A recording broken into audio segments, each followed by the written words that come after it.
Advise que Karim va représenter au même titre que la French Tech. Cette journée est co-organisée avec justement la French Tech Toulouse, qu'on remercie beaucoup d'être là pour l'appui sur la programmation et la logistique. Et elle est soutenue, elle est organisée par La Mêlée, qu'Alexandre Bordery va représenter. Et elle est co-organisée aussi par mon bro, mon fidèle cavalier, on pourrait dire, Bastien Ingweiler. Je vous propose une petite introduction sur les festivités qui nous attendent sur la journée et un discours introductif de nos deux précieux partenaires. Bastien, qu'est-ce qui nous attend aujourd'hui? Alors aujourd'hui, une grosse journée. Donc pour les 20 ans de La Mêlée, effectivement, comme depuis 3 ans, on aura une journée dédiée aux startups avec effectivement Meet the Big toute la matinée. En début d'après-midi, on aura effectivement une table ronde sur l'Open Innovation qui sera fort intéressante. Derrière, effectivement, on aura un barcamp sur le financement où vous pourrez rencontrer les différents acteurs du financement des startups, suivi effectivement de différents événements, dont notamment un temps fort sur un débat sur Startup Nation, Stop ou encore. Et on finira sur des pitchs des champions de l'Occitanie en partenariat avec la French Tech en fin de journée. Et bien sûr, notre émission Ça marchera jamais en live de 20h à 21h. Donc si vous êtes déjà parti à ce moment-là, sachez que vous pouvez nous écouter sur les ondes, donc sur Campus FM 94 MHz. Voilà. Est-ce que directement je te laisse la parole pour pouvoir présenter au nom de La Mêlée le lancement de cet événement? Non, c'est simplement 2 minutes pour vous remercier de votre présence. Avec La Mêlée, donc, qui est une association qui fédère, vous le savez, les énergies entrepreneuriales et souvent autour du numérique. On est très heureux d'organiser cet événement puisque l'entrepreneuriat au sein de La Mêlée, c'est devenu une marque de fabrique. Vous n'y êtes pas pour rien, messieurs, et on vous remercie. Toulouse, avec sa French Tech, est assez dynamique, et réputée, reconnue. Et aujourd'hui, ce festival est le moment de réunir ce beau monde. Et l'idée de rassembler, c'est l'idée de ce matin, de rassembler les grands groupes et les startups, je pense que c'est pas mal Mathias qui l'a porté au départ, en s'inspirant, je crois, du modèle lyonnais, Meet the Big. Et donc c'est ce qu'on va essayer de faire ce matin. J'en profite pour remercier aussi le président du LUL qui va intervenir tout à l'heure, pas seulement parce qu'il a le même prénom que moi, mais parce qu'il a remporté un grand succès avec son affaire. Donc ça va être un moment, à mon avis, très intéressant pour vous toutes et vous tous. Voilà. Puis bon, je vais, après ces salutations très protocolaires et pompeuses, je vais laisser la parole à notre partenaire, le vice-président de la French Tech. Donc vas-y, je t'en prie, et je suis ravi qu'on ait co-organisé cet événement ensemble. Très bien, merci. Bonjour à tous. Donc, je suis Karim Bendia, vice-président de la French Tech et je suis secrétaire général. Donc la French Tech soutient cette journée parce que Meet the Big est important pour les startups. Il ne faut pas oublier que dans notre écosystème, 60% de nos startups font du B2B. Donc rencontrer des grosses entreprises, c'est très important pour des startups. Un point qui nous est très cher à la French Tech, c'est rencontrer des grands groupes, c'est bien. Faire des POC, c'est génial. Toutes les startups veulent en faire pour grandir.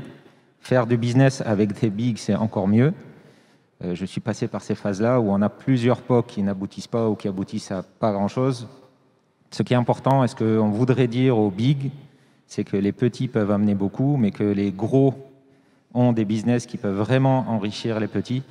Donc quand une grosse entreprise pitch, ce n'est pas uniquement pour des POC, s'il vous plaît, c'est aussi pour pouvoir, in fine, avoir du business et pouvoir grossir.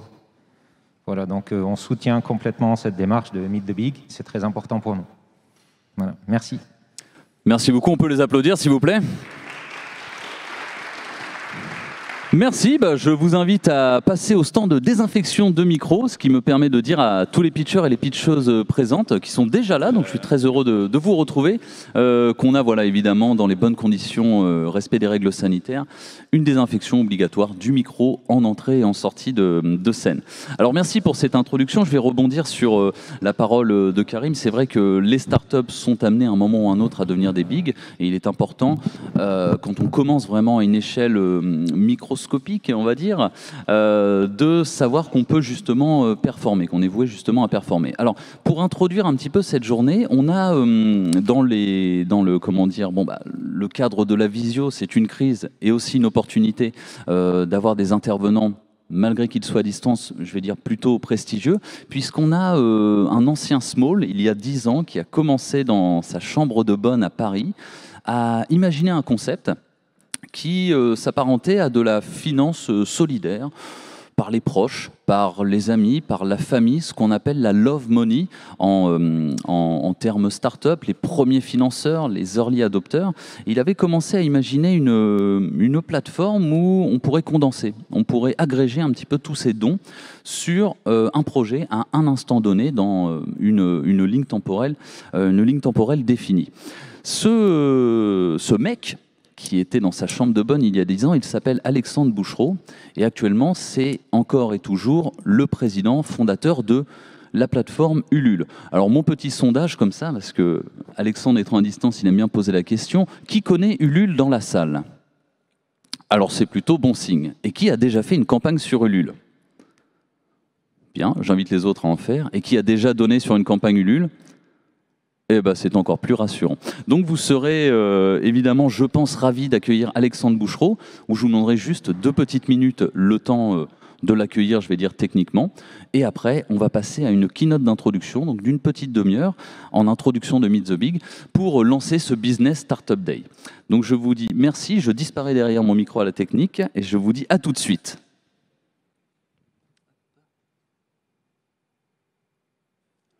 Bonjour Alexandre. Bonjour Mathias. Alexandre, tu m'entends? Oui, très bien, merci. Alors, le temps de couper ma caméra. Je vais te proposer de t'introduire parce que on fête les 10 ans de Ulule. On fête les 10 ans de Ulule et on est là aussi pour fêter, même si c'est la matinée.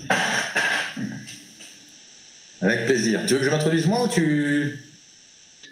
Je veux bien. D'accord. Alors, bonjour à tous. Bonjour à tous, merci pour l'invitation. Donc moi je suis très heureux de vous parler ce matin parce qu'en plus sur cette thématique, en l'occurrence, on a aussi j'ai des choses à partager avec vous. On a pas mal bossé avec des grands groupes, donc j'espère que nos propres expériences pourront éventuellement servir à d'autres. Et donc oui, donc Ulule fête effectivement ses 10 ans.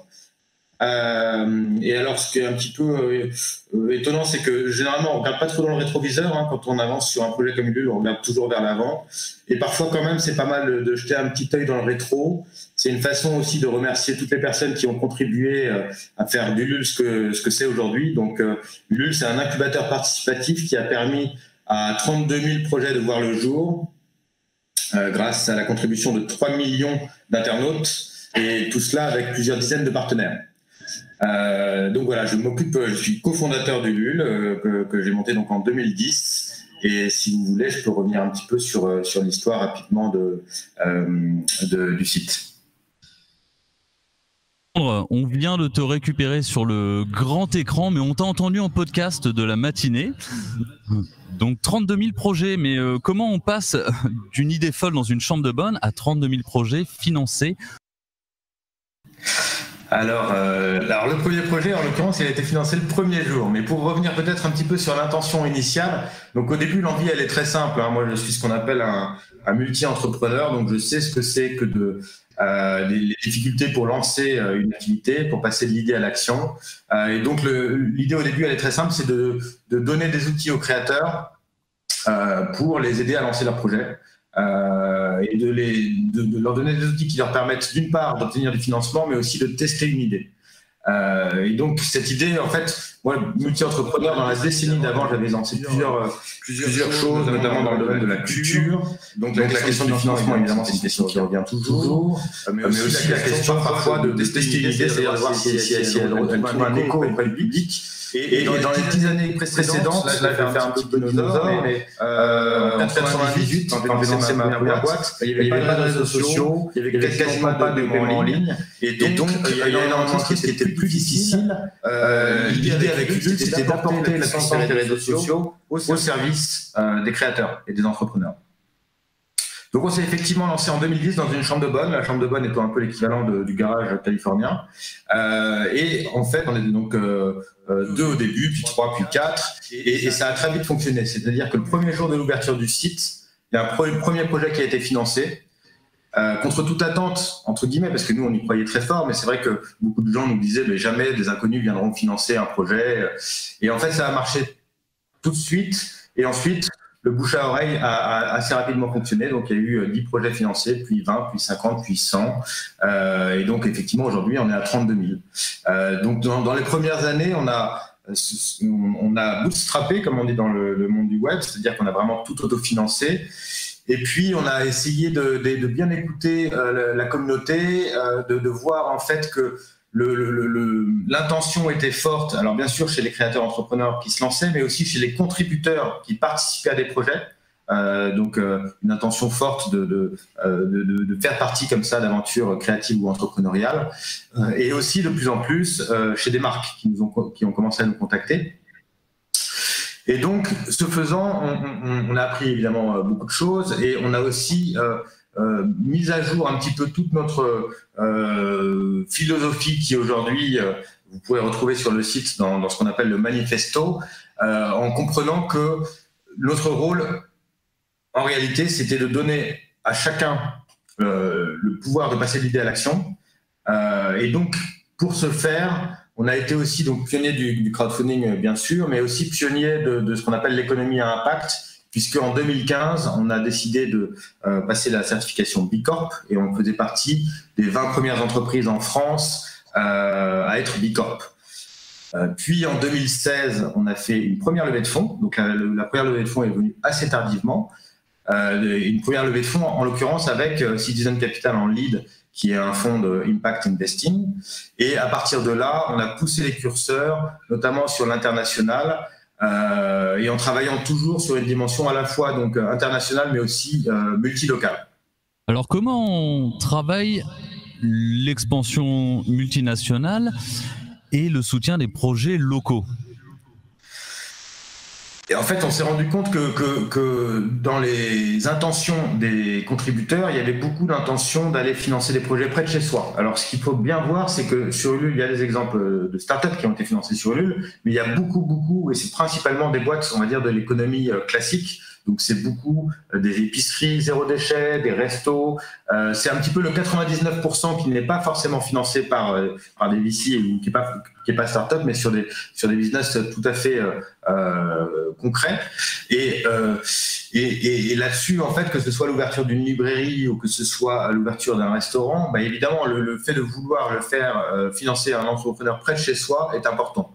Et donc, pendant plusieurs années, et d'ailleurs on continue à tester bien sûr, mais pendant plusieurs années on a testé des choses pour voir ce qui pouvait faire sens sur la partie vraiment locale, tout en permettant aussi un accès international. Je vais vous prendre un exemple avec des projets en Auvergne. On s'est rendu compte, on a fait un gros travail avec la région Auvergne pendant plusieurs années, et on s'est rendu compte que en fait les projets étaient financés à 30% par des Auvergnats, à 30% par le reste de la France, et à 30% par la diaspora auvergnate répartie un petit peu partout sur la planète, aux États-Unis, au Canada, etc. Et donc de rendre la pertinence à la fois au niveau local et au niveau international est quelque chose en fait sur lequel on a beaucoup travaillé dès le début, à vrai dire, puisque dès le début le site était en français et en anglais. Aujourd'hui il est en 6 langues, donc il y a aussi l'espagnol, du néerlandais, de l'allemand et dire. Et voilà, et du québécois. Quoi, ce qui est une langue à part entière. Je crois que tu as un petit top 3 occitan dont tu voudrais nous parler, des belles histoires soutenues et financées par Ulule. En fait, c'est pour donner quelques exemples. Donc, alors, des projets en Occitanie, il y en a plusieurs centaines qui ont été financés. Mais en fait, je trouvais intéressant de prendre 3 exemples. Donc, un produit, une communauté et un service, juste pour donner voilà, quelques exemples très concrets de projets financés. Donc, le robot Nayo, par exemple, le projet de Gaëtan Sébrac et de son associé. Donc, c'est un robot maraîcher, donc un petit robot voilà, qui ramasse les légumes dans les champs. Et en fait, ils se sont lancés sur Ulule. Et ce qui est intéressant, c'est que sur Ulule, étant un produit B2B, puisque c'est pour les maraîchers, et sur Ulule, c'est plutôt des projets qui sont tournés vers le public, mais ils ont trouvé une façon de le rendre lisible par le public en faisant financer un prototype. Donc, c'était leur premier prototype. Ils ont eu 177 contributeurs et ils ont collecté plus de 8 000 €, ce qui leur a permis de financer ce prototype. Et donc, grâce à ça, ils ont prouvé que c'était possible, grâce à ce prototype. Et puis, derrière, bien sûr, il y a toute leur belle histoire qui est en train de continuer à se développer. Donc, ils ont levé 6,5 millions au total et ils ont étendu leur gamme de produits, etc. etc. Donc, le Robonaio, c'est un très beau projet toulousain. Il y a aussi, sur la partie plus communautaire, Glow Up. Glow Up, c'est un espace novateur pour les entrepreneurs et les porteuses de projets à Toulouse. Porteuses SES, puisque en fait c'est organisé par les Toulousaines audacieuses. Donc ça c'est Caroline Roland et Marion Bouzom-Malaisé. Et là en fait les Toulousaines audacieuses bien sûr travaillent sur l'entrepreneuriat au féminin et la création de cet espace, elles se sont adressées directement à toute cette communauté d'entrepreneuses et de créatrices toulousaines et avec 217 contributeurs et contributrices, elles ont collecté plus de 12 000 euros. Donc voilà, deuxième exemple sur un mode plus communautaire, puisque évidemment, Ulule est assez pertinent pour financer ce type de projet. Et puis, sur un service, plus récemment, le Drive tout nu, que certains d'entre vous connaissent peut-être. Donc, c'est un Drive zéro déchet. Donc, on arrive avec sa voiture et on met dans son coffre uniquement des produits zéro déchet. Donc ça, c'est un projet qui a été lancé par Pierre et Salomé sur Ulule. Et là, les 229 contributeurs qu'ils ont eu sur Ulule étaient très concrètement leurs 229 premiers clients. Donc ça leur a permis de se lancer. Et puis bien sûr, après, ils ont aussi trouvé d'autres types de financement et l'aventure est très belle et continue. Dans ces trois exemples, il y a une chose qui est intéressante et qui permet peut-être d'introduire aussi la partie plus corpo grand compte, c'est le fait que Ulule a pas mal été sur ces 10 dernières années toujours un petit peu en avance de phase et un peu à la pointe des nouvelles tendances. Donc par exemple le coworking, alors aujourd'hui tout le monde sait ce que c'est, mais en 2011-2012, les premiers espaces de coworking c'était quelque chose de nouveau. Il y en a plusieurs dizaines qui ont été financés sur Ulule. Par exemple, le zéro déchet, donc là aussi, c'est quelque chose qui devient grand public, mais le zéro déchet, moi, je pourrais en reparler éventuellement, mais donc je suis allé effectivement au Canada pendant 6 ans. Quand je suis arrivé à Montréal, il n'y avait pas d'épicerie zéro déchet. La première épicerie zéro déchet a été financée sur Ulule, et 2 ans après, il y avait 6 épiceries zéro déchet qui avaient été financées à Montréal sur Ulule. Donc il y a un caractère comme ça de détection de tendance et d'exemplarité qui est assez fort, avec des nouvelles vagues d'innovation qui arrivent sur Ulule. Et ça, c'est quelque chose que différents grands comptes ont identifié assez rapidement, se tournant vers nous pour qu'on les aide à identifier comme ça ces nouvelles tendances auprès du public. C'est vrai que Ulule donne un gage de crédibilité pour du financement futur, bancaire, levée de fonds. Ah oui, ça c'est très certain, puisque on a des exemples et des exemples de longue date. Donc je pense à ce jeune homme qui a lancé une brasserie. Il s'était fait refuser un prêt par sa banque pour des questions à la fois de financement, mais aussi de crédibilité. Il a fait une campagne sur Ulule, et quand il est retourné à sa banque et qu'il a dit regardez, en fait, d'une part j'ai alors là les chiffres que je vous ai donnés c'est des 12 000, des 8 000, mais les projets, il y a des projets qui font 1,5 million, 1,8 million. Donc il y a tout type de projets, mais parfois même au démarrage, donc là si je pense à ce brasseur, d'arriver avec 20 000 euros de financement en plus, mais aussi 350 contributeurs, donc qui sont les clients futurs de sa brasserie et qui prouvent l'intérêt auprès du public, et ben en fait ça lui a ouvert les portes de la banque, et donc il a pu grâce à cela avoir un prêt plus classique. De financement, on va parler d'une autre banque, puisque Ulule, est-ce que Ulule est concurrent ou complémentaire aux opérations bancaires? Ulule et les grands groupes. Vous avez une expérience passée avec la BNP Paribas. On rentre dans le cœur du sujet là. Ouais, on a plusieurs expériences. Alors effectivement, BNP Paribas c'est notre partenaire historique. Et effectivement, ce qui est intéressant, c'est que donc depuis 2012 ou 2013, effectivement, ce qui est intéressant, c'est que évidemment là, on est sur des métiers financiers. Alors c'est pas du tout concurrent, hein, évidemment. Par contre, c'est très complémentaire dans le sens où on fait très exactement ce qu'ils ne pourront jamais faire. Et puis vice versa, je dirais, puisque nous on va pas aller vers du prêt ou vers du service financier de ce type, puisque c'est pas notre métier.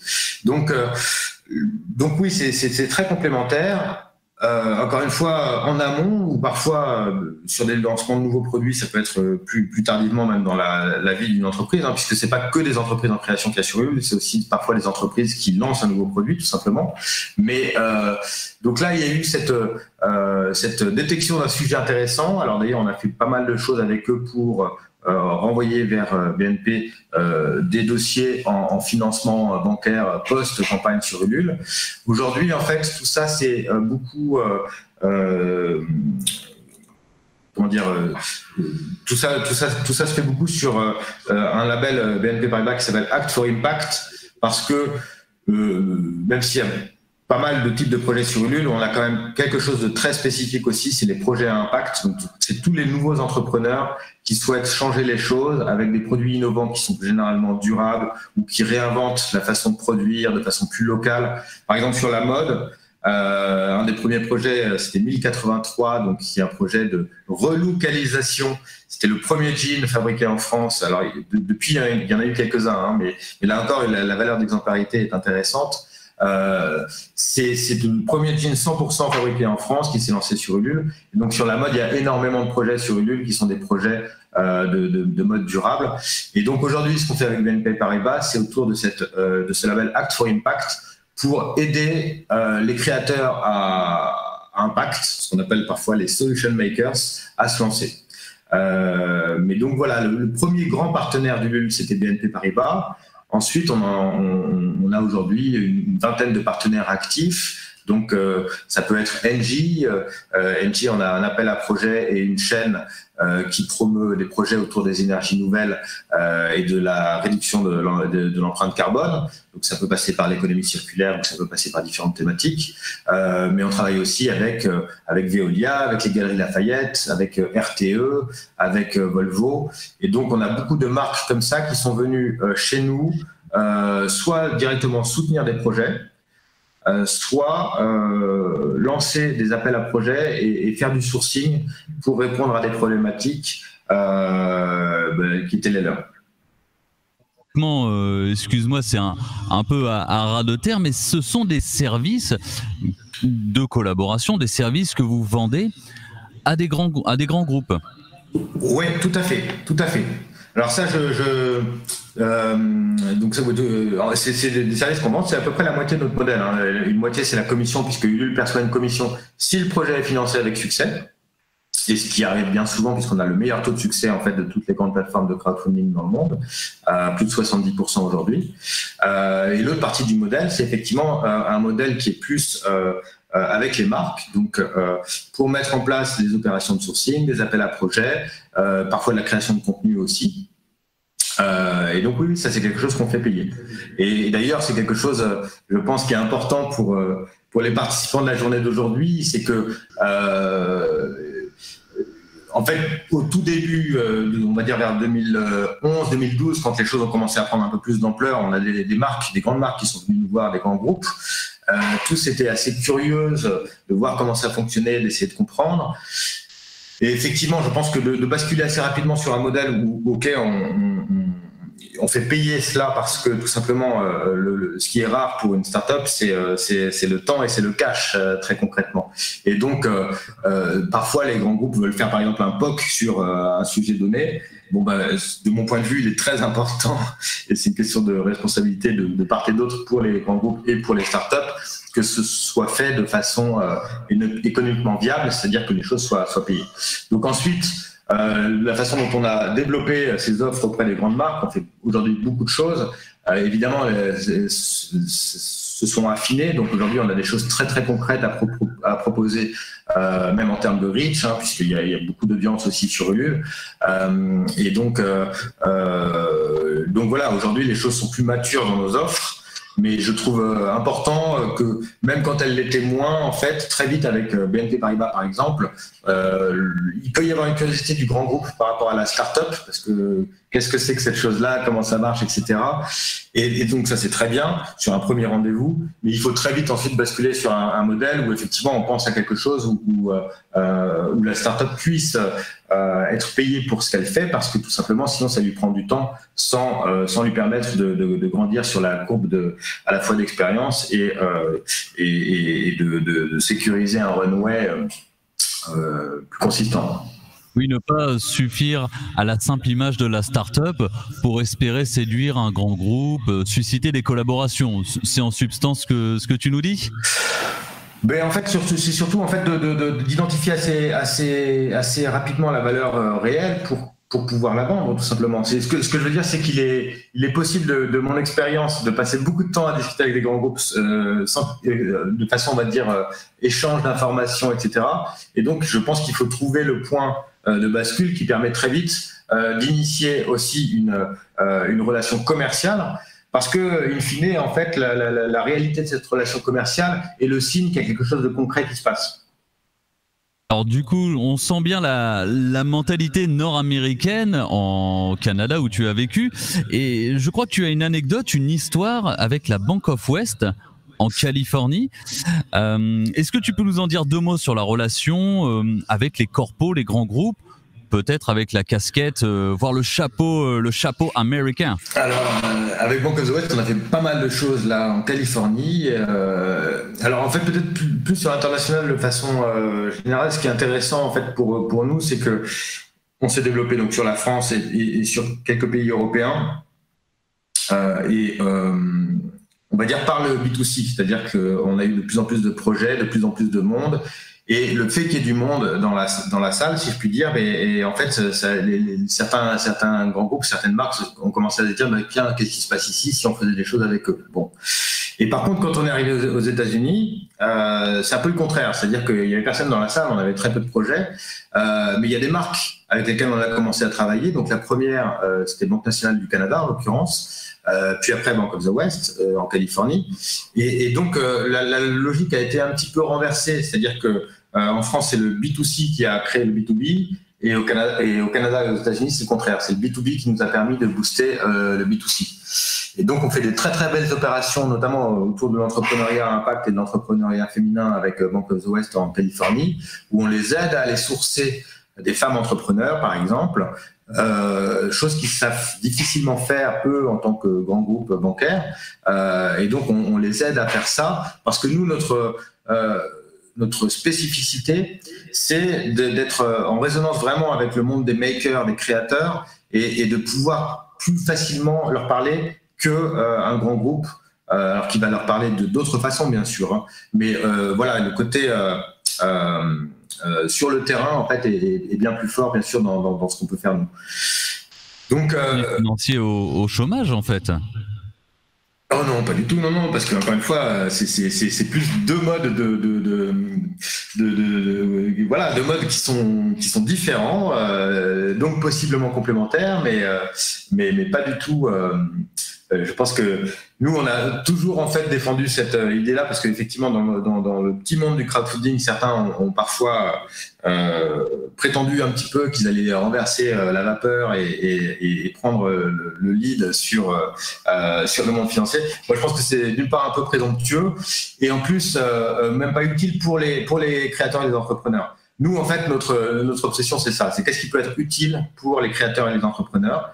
Et je pense que Ulule peut l'être. Mais je sais aussi parfaitement, puisque j'en connais beaucoup des entrepreneurs, qu'une banque, évidemment, est très utile à certains moments ou un investisseur à d'autres moments, etc.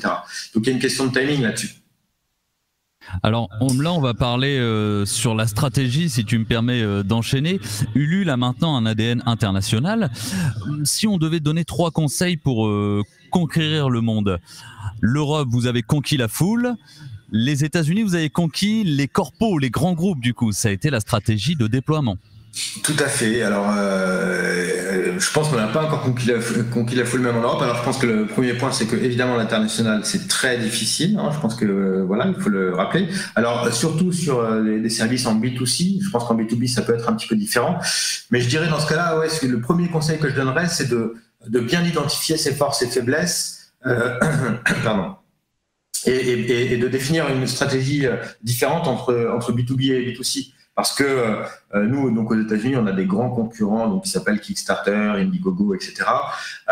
C'est pas du tout la même chose de développer un service comme ça en B2C que en B2B sur une proposition de valeur très claire. Et en l'occurrence, donc, ce qu'on a trouvé, nous, au Canada et aux États-Unis, c'est sur le B2B, on a proposé quelque chose, d'une part, que nos concurrents là-bas ne faisaient pas, et puis d'autre part, qui faisait sens pour ces grands groupes. Donc voilà, le premier conseil, ce serait celui-là, c'est de bien identifier ses forces et ses faiblesses et de bien voir les dynamiques différentes entre B2B et B2C. Le second conseil, moi je pense qu'il faut qu'il y ait un des fondateurs qui aille sur place, qui soit aux avant-postes, parce que en fait, l'international, c'est un nouveau projet entrepreneurial en soi, donc c'est presque comme si on recommençait tout de zéro. Et donc, c'est pas quelque chose qu'on peut facilement déléguer. Donc, il faut que ce soit un des fondateurs ou quelqu'un qui est vraiment très très au fait de toute l'histoire et de toute la stratégie de l'entreprise. Et puis le troisième conseil, c'est que en fait, alors notamment aux États-Unis, c'est assez étonnant et d'ailleurs assez rafraîchissant.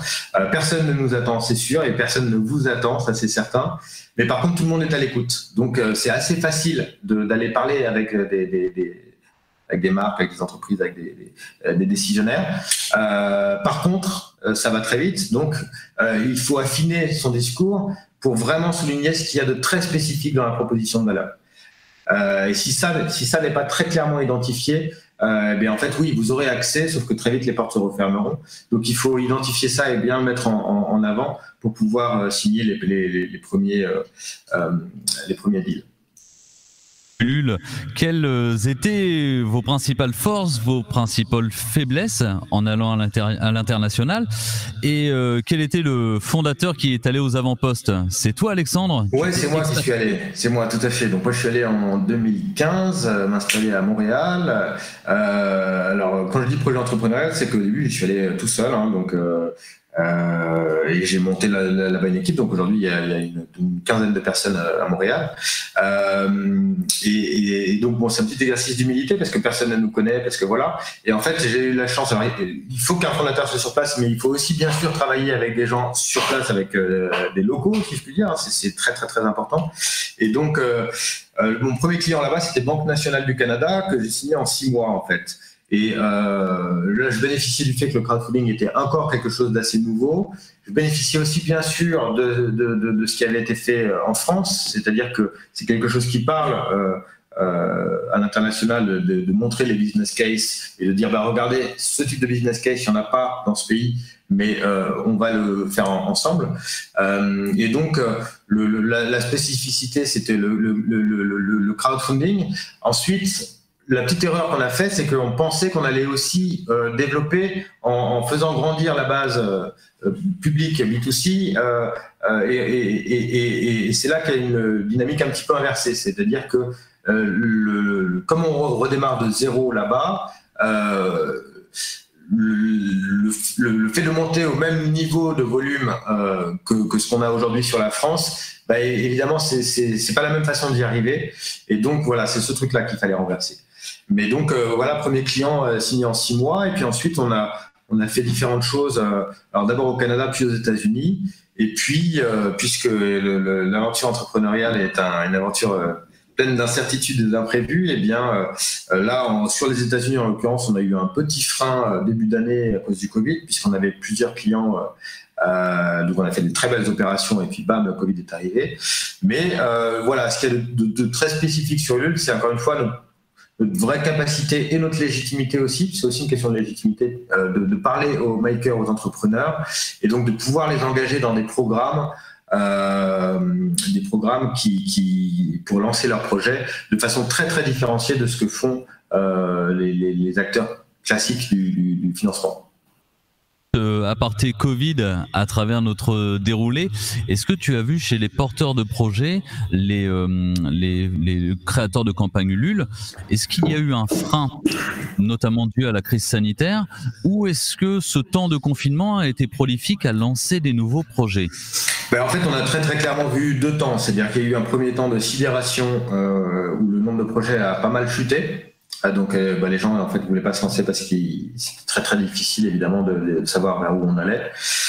Donc il y a eu un premier temps de baisse, mais assez rapidement en fait ça a repris et à vrai dire depuis mai on est même sur des belles croissances même par rapport à l'année précédente. Donc il y a beaucoup de projets aujourd'hui, beaucoup de projets qui se lancent de plus en plus. Je pense que les gens ont compris que malheureusement cette crise-là elle allait durer et donc il fallait faire avec. Et donc passé le premier temps de sidération, les gens se sont mis en mesure de faire avec et aujourd'hui là et sur le mois de septembre par exemple on va faire plus 30 ou plus 35% de plus que ce qu'on faisait en septembre de l'année dernière. Alors on avait déjà de belles croissances mais en tout cas voilà ça fonctionne très bien et effectivement l'une des explications aussi de cette dynamique là c'est le fait que pour le coup côté contributeur il y a beaucoup de gens qui sont bien sûr plus connectés encore qu'habituellement et donc qui ont envie de participer aussi au changement puisque c'est vraiment de ça dont il s'agit, de donner à chacun le moyen d'agir, ce qui est en fait plus qu'une baseline, c'est notre mission. On est aussi, on l'a inscrit dans les statuts de l'entreprise, donner à chacun les moyens d'agir. Pour nous, ça veut dire donner aux créateurs, aux entrepreneurs, bien sûr, en lançant des solutions nouvelles, mais aussi donner la possibilité aux citoyens en contribuant à ces solutions, et puis donner la possibilité aux marques. Parce que nous, on est convaincus que les 10 années qui viennent vont être encore plus contributives que les 10 années passées, c'est-à-dire que les solutions qu'il faut trouver pour que ce monde soit plus durable, plus divers, plus ouvert, c'est des solutions qu'il faudra vraiment faire avec les créateurs, avec les citoyens et avec les entreprises.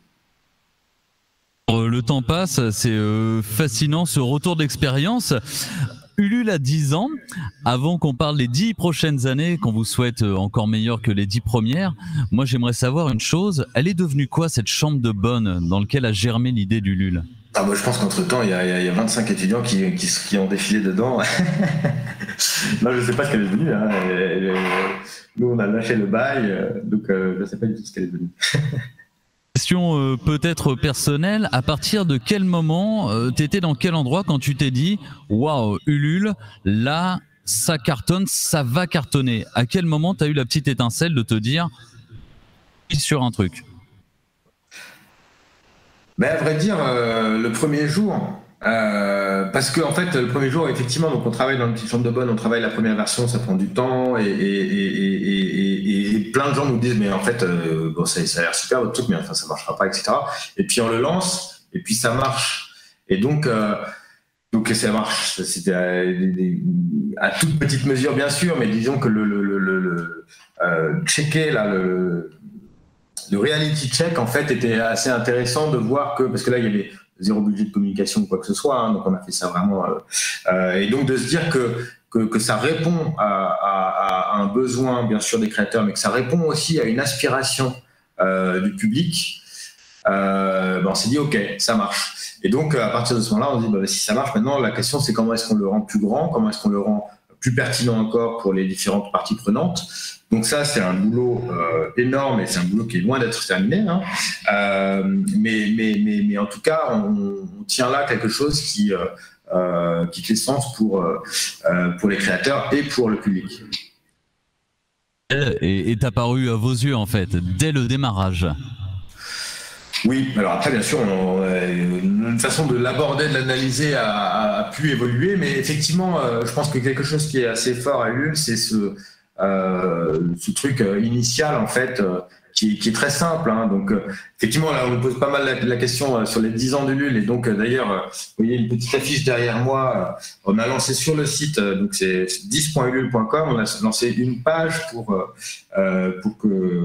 que les contributeurs, les créateurs, les entreprises nous aident à imaginer les 10 prochaines années, parce que en fait,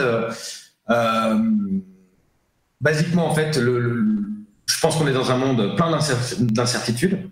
On ne sait pas qui va gagner les élections aux USA, on ne sait pas si l'hydrogène vert va tenir ses paris, on ne sait pas si la blockchain va imploser, exploser ou que sais-je. Il y a énormément de choses qu'on ne sait pas, mais il y a une chose qu'on sait, c'est que dans 10 ans, il y aura toujours des créateurs qui imaginent de nouvelles choses, il y aura toujours des entrepreneurs qui s'engagent, et que ces créateurs et ces entrepreneurs, ils auront toujours besoin d'un coup de pouce pour se lancer.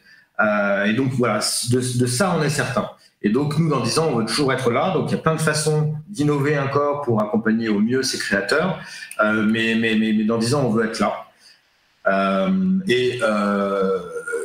Et une des façons, par exemple, de les accompagner, là, je peux vous annoncer aussi qu'on va lancer le mois prochain une intégration des ODD sur Ulule. Donc, les ODD, c'est les objectifs de développement durable tels que définis par l'ONU dans le programme 2030. Et donc, c'est 17 objectifs. Et donc, ça, on va les intégrer directement sur la plateforme parce que, en fait, ça va permettre très concrètement aux créateurs de dire, s'il y a lieu, bien sûr, moi je travaille sur tel ODD sur l'océan par exemple ou sur la qualité de l'air, donc je travaille sur tel impact via mon projet, mais ça va permettre aussi aux contributeurs, aux citoyens d'identifier sur quel projet ils souhaitent aussi aller contribuer, et puis bien sûr à l'entreprise aussi. Et donc de façon pas complètement anodine, ces ODD, en fait, les objectifs du programme 2030, donc c'est sur la décennie 2020-2030 que l'ONU nomme la décennie de l'action. Et je pense qu'on est vraiment en plein là-dedans, c'est-à-dire qu'on est dans l'action, et cette décennie de l'action, on a envie d'aider encore mieux les créateurs et les entrepreneurs pour qu'ils puissent se lancer avec le soutien des citoyens et des entreprises. Depuis 10 ans, le futur se décide maintenant. Merci beaucoup Alexandre. Juste avant de te quitter et conclure, je voudrais te demander un petit conseil, une petite dédicace aux 15 grands groupes et aux 25 startups qui vont pitcher dans un quart d'heure. Wow. On aura le petit café réglementaire et surtout, un mot d'encouragement de ta part. Surtout plein de bonnes choses aux startups. Je leur souhaite de faire un super pitch. Là, bien sûr, comme je le disais, peut-être d'essayer de bien souligner ce qui fait leur proposition de valeur et ce qui est assez unique chez elles. Et puis, j'invite tous nos amis des grands groupes à ouvrir les chakras et à accueillir cette innovation et à savoir que évidemment, alors ça c'est quelque chose aussi qui est peut-être plus fort en Amérique du Nord, même si je pense qu'en France il se passe quand même beaucoup de choses là. Donc, mais le fait d'aller aussi se nourrir de cette créativité et de cette innovation a des vertus à la fois dans les dynamiques d'entreprise, mais aussi business. Et donc de s'ouvrir les chakras. Et je vous souhaite à tous de très belles rencontres dans la journée. J'aimerais qu'on l'applaudisse et que les applaudissements s'entendent jusqu'à Paris. Et merci beaucoup, Alexandre. Bonne journée à tous. Très bientôt, et nous allons enchaîner avec Meet the Big. Ciao, ciao. Tu me vois peut-être à travers l'écran. Ciao. Je prends l'autre micro qui marche bien et je n'ai pas de résonance, donc ça fait plaisir. J'espère que cette keynote introductive vous a plu. Je vous propose une petite pause café parce que mon amour du café, il y en a certains qui le connaissent dans la salle. Et nous allons commencer à 10h pile, Meet the Big pour 15 grands comptes qui vont pitcher et 25 startups. Donc je vous dis à tout de suite, vous pouvez laisser vos affaires dans la salle. On est dans un cadre amical, professionnel mais convivial. À tout de suite dans 10 minutes exactement.